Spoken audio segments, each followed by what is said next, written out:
Hello বন্ধুরা, তোমরা সবাই কেমন আছো? আশা করছি সবাই ভালো আছো। তো নতুন একটি ভিডিওতে সবাইকে স্বাগত। প্লিজ নতুন বন্ধুরা চ্যানেলটিকে সাবস্ক্রাইব করে দিও, শেয়ার করে দিও, আর আমার পাশে অবশ্যই থেকো। তো এই যে দেখছো কচু, এগুলো হলো আমাদের বাড়ির কচু, তো তোলা হয়েছে। তো আজকে কি রান্না হয়েছে দেখো, লাল শাকটা কেটেছে, এটা রান্না হয়েছে, কাঁঠাল রান্না হয়েছে। আর কাঁঠালেরটা এত টেস্ট হয়েছিল কি আর বলো, কারণ কাঁঠালের দাম একটু বেশি না এখন, ওই জন্য টেস্টটাও বেশি লাগবে। আর সিজনের জিনিস টেস্টি লাগে। এদিকে আছে বাটা মাছ, যেটা ডাটা আলু দিয়ে হবে।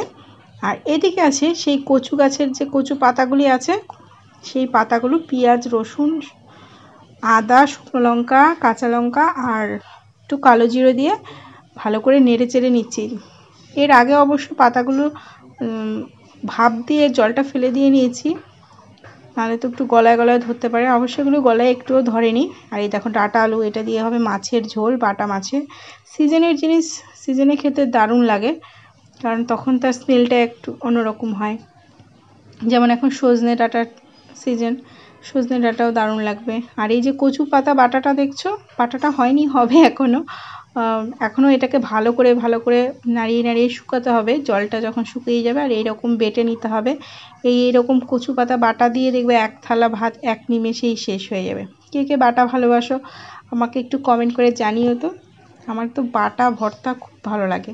এই দেখো শিলনোড়াতে বেটে নিয়েছি। সবাই টাটা।